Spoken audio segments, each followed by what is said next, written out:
መጽሐፈ ነገሥት ቀዳማዊ ምዕራፍ 21 የሶርያም ንጉሥ ወልደ አዴር ጭፍራውን ሁሉ ሰበሰበ።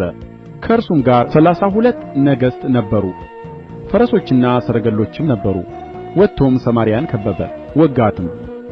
ወደ እስራኤልም ንጉሥ ወደ አክዓብ ወልደ አዴር እንዲህ ይላል፣ ብርህና ወርቅህ ለእኔ ነው፣ ሴቶችህና መልካካሞቹም ልጆችህ ለእኔ ናቸው ብሎ ወደ ከተማይቱ መልእክተኞችን ላከ። የእስራኤልም ንጉሥ መልሶ ጌታዬ ንጉሥ ሆይ አንተ እንዳልህ ነው፣ ለእኔም የሆነው ሁሉ የአንተ ነው አለ። ደግሞም መልእክተኞች ተመልሰው ወልደ አዴር እንዲህ ይላል፣ ቀድሞ ብርህንና ወርቅህን ሴቶችህንና ልጆችህንም ትሰጠኛለህ ብዬ ልኬብህ ነበር። ነገም በዚህ ጊዜ ባሪያዎቼን እልክብሃለሁ፣ ቤትህንም የባሪያዎችህንም ቤቶች ይበረብራሉ፣ ደስ የሚያሰኛቸውንም ሁሉ በእጃቸው አድርገው ይወስዳሉ አሉ። የእስራኤልም ንጉሥ የአገሩን ሽማግሌዎች ሁሉ ጠርቶ ተመልከቱ፣ ይህም ሰው ክፉ እንዲሻ እዩ። ስለ ሴቶቼ፣ ስለ ልጆቼ፣ ስለ ብሬና ወርቄም ላከብኝ፣ እንቢም አላልሁም አለ። ሽማግሌዎቹም ሁሉ ሕዝቡም ሁሉ አትስማው፣ እሺም አትበለው አሉት። ለወልደ አዴርም መልእክተኞች ለጌታዬ ለንጉሡ ለእኔ ለባሪያህ በመጀመሪያ የላክብኝን ሁሉ አደርጋለሁ፣ ይህን ግን አደርገው ዘንድ አይቻለኝም በሉት አላቸው። መልእክተኞችም ተመልሰው ይህን አወሩለት። ወልደ አዴርም ለሚከተለኝ ሕዝብ የሰማርያ ትቢያ ጭብጥ ይበቃው እንደሆነ አማልክት ይህን ያድርጉብኝ ይህንም ይጨምሩብኝ ብሎ ላከበት። የእስራኤልም ንጉሥ መልሶ በቃ ለሰልፍ የሚታጠቅ ጋሻ ጦሩን እንደሚያወልቅ አይመካ አለው። ወልደ አዴርም ያን ነገር በሰማ ጊዜ ከነገሥታቱ ጋር በድንኳኑ ውስጥ ይጠጣ ነበር። ባሪያዎቹንም ተሰለፉ አላቸው። እነርሱም በከተማይቱ ትይዩ ተሰለፉ። እነሆም ነቢዩ ወደ እስራኤል ንጉሥ ወደ አክዓብ ቀርቦ እግዚአብሔር እንዲህ ይላል፣ ይህን ብዙ ጭፍራ ሁሉ ታያለህን? እነሆ ዛሬ በእጅህ አሳልፌ እሰጠዋለሁ፣ እኔም እግዚአብሔር እንደሆንሁ ታውቃለህ አለ። አክዓብም በማን አለ። እርሱም እግዚአብሔር እንዲህ ይላል፣ በአውራጆቹ አለቆች ጕልማሶች አለ። እርሱም ሰልፉን ማን ይጀምራል አለ። እርሱም አንተ አለው። የአውራጆቹንም አለቆች ጕልማሶች ቈጠረ፣ 232 ነበሩ። ከእነርሱም በኋላ ሕዝቡን ሁሉ የእስራኤል ልጆች ሁሉ ቈጠረ፣ 7,000 ነበሩ። ቀትርም በሆነ ጊዜ ወጡ። ወልደ አዴር ረዳቶቹም 32ቱ ነገሥታት እየጠጡ በድንኳኑ ውስጥ ይሰክሩ ነበር። የአውራጆቹም አለቆች ጕልማሶች አስቀድመው ወጡ። ወልደ አዴርም መልእክተኞቹን ላከ። እነርሱም ሰዎች ከሰማርያ ወጥተዋል ብለው ነገሩት። እርሱም ለዕርቅ ወይም ለሰልፍ መጥተው እንደሆነ በሕይወታቸው ያዙአቸው አለ። እነዚህም የአውራጆቹ አለቆች ጕልማሶች ከከተማይቱ ወጡ፣ ሠራዊትም ተከተላቸው። ሁሉም በእያንዳንዱ በፊቱ የነበረውን ሰው ገደለ። ሶርያውያንም ሸሹ፣ እስራኤልም አሳደዱአቸው። የሶርያም ንጉሥ ወልደ አዴር በፈረሱ አመለጠ። የእስራኤል ንጉሥም ወጥቶ ፈረሶቹንና ሰረገሎቹን ያዘ፣ ሶርያውያንንም በታላቅ ውጊት ገደላቸው።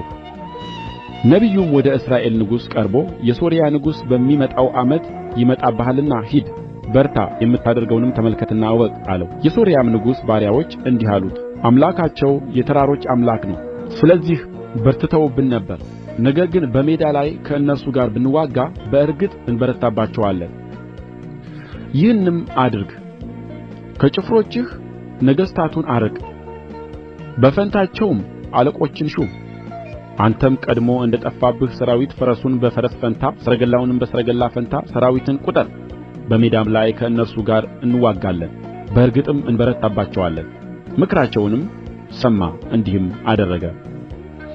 በሚመጣውም ዓመት ወልደ አዴር ሶርያውያንን አሳለፈ፣ ከእስራኤልም ጋር ይዋጋ ዘንድ ወደ አፌቅ ወጣ። የእስራኤልም ልጆች ተሰለፉ፣ ሊገጥሙአቸውም ወጡ። የእስራኤልም ልጆች እንደ 2 ትናንሾች የፍየል መንጋዎች ሆነው በፊታቸው ሰፈሩ። ሶርያውያን ግን ምድሩን ሞልተው ነበር። የእግዚአብሔርም ሰው ቀርቦ የእስራኤልን ንጉሥ እግዚአብሔር እንዲህ ይላል፣ ሶርያውያን እግዚአብሔር የተራሮች አምላክ ነው እንጂ የሸለቆ አምላክ አይደለም ብለዋልና ይህን ታላቅ ጭፍራ ሁሉ በእጅህ አሳልፌ እሰጠዋለሁ፣ እኔም እግዚአብሔር እንደሆንሁ ታውቃላችሁ አለው። እንደዚህም በእነዚያ ትይዩ 7 ቀን ያህል ሰፈሩ። በሰባተኛውም ቀን ተጋጠሙ። የእስራኤልም ልጆች ከሶርያውያን በአንድ ቀን 100,000 እግረኛ ገደሉ። የቀሩትም ወደ አፌቅ ወደ ከተማይቱ ውስጥ ሸሹ። ቅጥሩም በቀሩት በ27000 ሰዎች ላይ ወደቀ። ወልደ አዴርም ሸሽቶ ወደ ከተማይቱ ወደ እልፍኙ ውስጥ ገባ። ባሪያዎቹም እነሆ የእስራኤል ቤት ነገሥታት መሐሪዎች እንደሆኑ ሰምተሃልና በወገባችን ማቅ እንታጠቅ፣ በራሳችንም ገመድ እንጠምጥም፣ ወደ እስራኤልም ንጉሥ እንውጣ፣ ምናልባት ነፍስህን ይምራታል አሉት። ወገባቸውንም በማቅ ታጠቁ፣ በራሳቸውም ገመድ ጠመጠሙ። ወደ እስራኤልም ንጉሥ መጥተው ባሪያህ ወልደ አዴር ነፍሴን ትምራት ዘንድ እለምንሃለሁ ብሎአል አሉት። እርሱም ገና በሕይወቱ አለን? ወንድሜ ነው አለ። ሰዎቹም የደግ ምልክት አደረጉትና ቃሉን ከአፉ ተቀብለው ወንድምህ ወልደ አዴር አለ አሉት። እርሱም ሂዱ አምጡት አለ። ወልደ አዴርም ወደ እርሱ መጣ፣ በሰረገላውም ላይ አስቀመጠው። ወልደ አዴርም አባቴ ከአባትህ የወሰዳቸውን ከተሞች እመልስልሃለሁ፣ አባቴ በሰማርያ እንዳደረገ አንተ በደማስቆ ገበያ ታደርጋለህ አለው። አክዓብም እኔም በዚህ ቃል ኪዳን እሰድድሃለሁ አለ። ከእርሱም ጋር ቃል ኪዳን አድርጎ ሰደደው። ከነቢያትም ወገን አንድ ሰው በእግዚአብሔር ቃል ባልንጀራውን ምታኝ አለው። ሰውየውም ይመታው ዘንድ እንቢ አለ። እርሱም የእግዚአብሔርን ቃል አልሰማህምና እነሆ ከእኔ በራቅህ ጊዜ አንበሳ ይገድልሃል አለው። ከእርሱም በራቀ ጊዜ አንበሳ አግኝቶ ገደለው። ደግሞም ሌላ ሰው አግኝቶ ምታኝ አለው። ሰውየውም መታው፣ በመምታቱም አቈሰለው።